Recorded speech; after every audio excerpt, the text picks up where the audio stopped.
مزمل سرویڈی صاحب، آپ ظاہر ہے پنجاب کی سیاست کو کافی کلوزلی دیکھ رہے ہیں، لاہور میں آپ موجود ہیں، کیا آپ سمجھتے ہیں 22 جولائی کو الیکشن سے یہ جو سارا بحران ہے جس کا ذکر اویس توحید صاحب نے بھی کیا، جو ماضی میں بھی سارے واقعات پنجاب اسمبلی میں دیکھے، اس کا خاتمہ ہو جائے گا، بے یقینی کا اختتام ہو جائے گا، یا پھر یہ بے یقینی جاری رہے گی 22 جولائی کے بعد بھی؟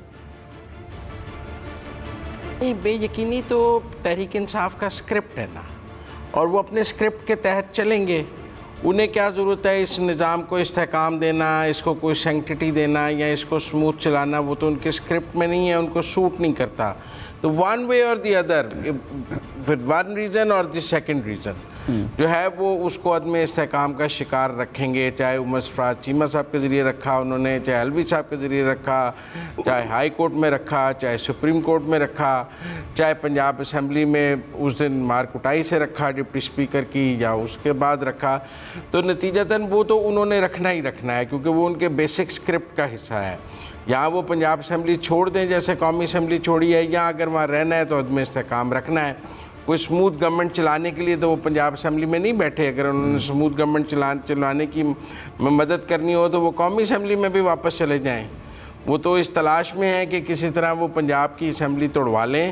جس کے نتیجے میں کوئی قومی انتخابات کی راہ ہموار ہو سکے۔ دیکھیں، آج کا جو فیصلہ ہے اٹس اے کنسنٹ آرڈر، اور جو کنسنٹ آرڈر ہوتا ہے وہ کانسٹیٹیوشن سے ذرا باہر بھی ہوتا ہے، کیونکہ وہ دونوں فریقین کے درمیان رضامندی کے نتیجے میں ہوتا ہے، اور اس میں اس کی کانسٹیٹیوشنل اور لیگل بار اس پہ اس طرح نہیں ہوتی جس طرح اگر جج یا کورٹ اپنا آرڈر دے تو پھر اسے کانسٹیٹیوشن اور لیگل فریم ورک کے اندر آرڈر دینا ہوتا ہے۔ کل تک عمران خان صاحب یہ سوال کر رہے تھے پریس کانفرنس میں کہ اگر حمزہ شہباز کا الیکشن درست نہیں ہے تو پھر وہ وزیر اعلیٰ کیسے ہو سکتے ہیں۔ کل تک پوری پی ٹی آئی کا موقف تھا کہ عثمان بزدار کو وزیر اعلیٰ نگران بحال کیا جائے، ہم حمزہ شہباز کو اب کیئر ٹیکر سی ایم نہیں مانتے ہیں۔ میں سمجھتا ہوں آج بہت بڑی کاسٹ پے کی ہے پی ٹی آئی نے حمزہ شہباز کو سی ایم مان کر، کیونکہ یہ 24 گھنٹے میں ہی انہوں نے یو ٹرن لیا ہے۔ آج ان کے پاس جب کورٹ نے انہیں کلیئر کر دیا کہ ہم یہاں 2 دن میں انتخاب کرا دیں گے، یہاں آپ حمزہ شہباز کو مان لیں، تو they had no choice، جہاں 2 دن میں انتخاب کے لیے مان جاتے یا حمزہ شہباز کو مان لیتے۔ either way ان کے لیے کوئی اچھی صورتحال نہیں تھی پی ٹی آئی کے لیے، یہ لاہور ہائی کورٹ سے بری صورتحال تھی ان کے لیے کہ یہاں وہ حمزہ شہباز کو مان لیتے یا 2 دن میں، یہاں بات وہیں کھڑی تھی جہاں لاہور ہائی کورٹ کہہ رہا تھا،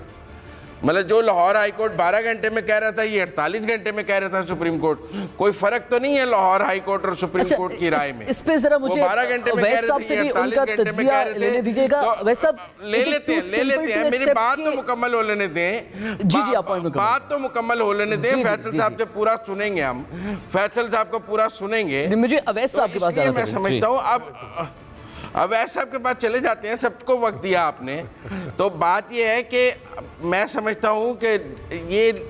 ایک کنسنٹ آرڈر ہے،